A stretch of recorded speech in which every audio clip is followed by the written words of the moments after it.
বলছি বাবু, আমি আমার স্বামীর পিঠে ছেড়ে কোথাও যাব না। আমি মরলে এখানেই মরবো। যাবো না বললে হবে, যেতে তোমাকে হবেই। চলো বলছি, চলো চলো।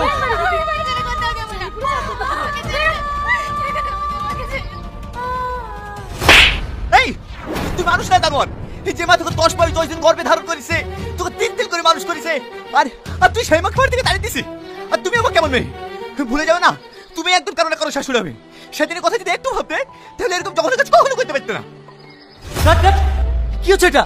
Security security. হ্যাঁ বলুন স্যার। এই অভদ্র চাষ এখানে ঢুকলো কি করে? স্যার আমি আটকানোর চেষ্টা করেছি কিন্তু ধাক্কা মেরে চলে এসছে। এখনই থানায় ফোন করো। আমার হিরোর গায়ে হাত দিয়া না, ওকে জেলের ঘানি টানে ছাড়বো। Sir please calm down. আমরা তো শুটিং করতে এসেছি গ্রামে। আপনি তো জানেনই গ্রামের মানুষ একটু সাদাসিধে হয়, তাই এখানে শুটিং চলছে ও হয়তো বুঝতে পারেনি। কি তুমি বুঝতে পেরেছো? তোমরা শুটিং করে যাই করো, মাকে কষ্ট দিলাম সহ্য হয় না। দেখলেন স্যার কতটা সরল। তুমি গিয়ে একটু সাইডে বসো, আমরা শুটিংটা সেরে নিই।